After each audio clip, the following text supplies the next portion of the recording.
UP की राजनीति में विधानसभा चुनाव से एन वक्त पहले एक बड़ा सियासी मोड़ आ गया है। बसपा सुप्रीमो मायावती ने बड़ा ऐलान किया है कि बीएसपी इस बार अकेले ही चुनाव लड़ेगी। लेकिन क्या इसके पीछे सिर्फ रणनीति है या कुछ और? हाल ही में मायावती को टाइप 8 बंगला अलॉट हुआ था, उस पर भी मायावती खुलकर सामने आई है। पर हां, अब एक बड़ा सवाल लोगों के जहन में घूम रहा है। क्या बीजेपी और बीएसपी के बीच कोई छुपी हुई राजनीतिक समझ है या चुनाव में कुछ बड़ा होने वाला है? दोस्तों, यूपी विधानसभा चुनाव से पहले बहुजन समाज पार्टी प्रमुख मायावती ने साफ कर दिया है कि बीएसपी यूपी चुनाव अकेले ही लड़ेगी। लेकिन इसी बीच कई घटनाएं ऐसी हैं जिन पर राजनीतिक विश्लेषक सवाल उठा रहे हैं।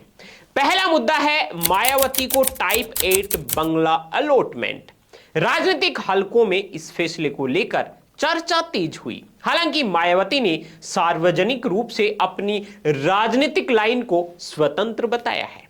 अब बात करते हैं कुछ ऐसे महत्वपूर्ण तथ्यों की। दोस्तों, 2019 लोकसभा चुनाव के बाद बीएसपी ने समाजवादी पार्टी से गठबंधन तोड़ लिया था। संसद में कई बार राष्ट्रीय मुद्दों पर बीएसपी का रुख कई बार अन्य विपक्षी दलों से अलग दिखाई दिया।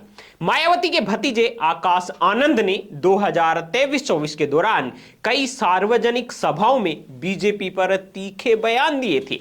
इसके बाद मायावती ने आधिकारिक बयान जारी कर आकाश आनंद को पार्टी के महत्वपूर्ण पद से हटा दिया था और संगठनात्मक अनुशासन का हवाला इस एक्शन को दिया था।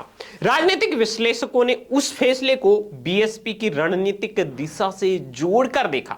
हालांकि पार्टी ने इसे आंतरिक अनुशासन का मामला बताया था। तो क्या ये घटनाएं किसी बड़े राजनीतिक संकेत की ओर इशारा कर रही है? क्या बीएसपी जानबूझकर आक्रामक विपक्ष की लाइन से अलग चल रही है या फिर यह पूरी तरह स्वतंत्र राजनीतिक रणनीति है? ये एक बड़ा सवाल है कि अगर बीएसपी अकेले चुनाव लड़ती है तो यूपी में त्रिकोणीय या बहुकोणीय मुकाबला और मजबूत हो सकता है। विशेषज्ञ मानते हैं कि इससे वोटों का बंटवारा होगा। कुछ सीटों पर इसका अप्रत्यक्ष फायदा बीजेपी को मिल सकता है। वहीं बीएसपी अपने पारंपरिक दलित वोट बैंक को संगठित करने की कोशिश में लगी हुई है।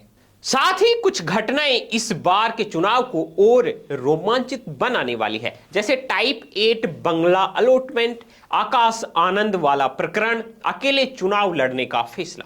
हालांकि ये सब अलग अलग घटनाएं हैं या एक बड़ी रणनीति का हिस्सा है, ये तो आने वाला वक्त ही बताएगा। पर आप क्या सोचते हैं? क्या बीजेपी और बीएसपी के बीच कोई छुपी हुई राजनीति है या बीएसपी सिर्फ अपनी स्वतंत्र पहचान मजबूत करने में जुटी है?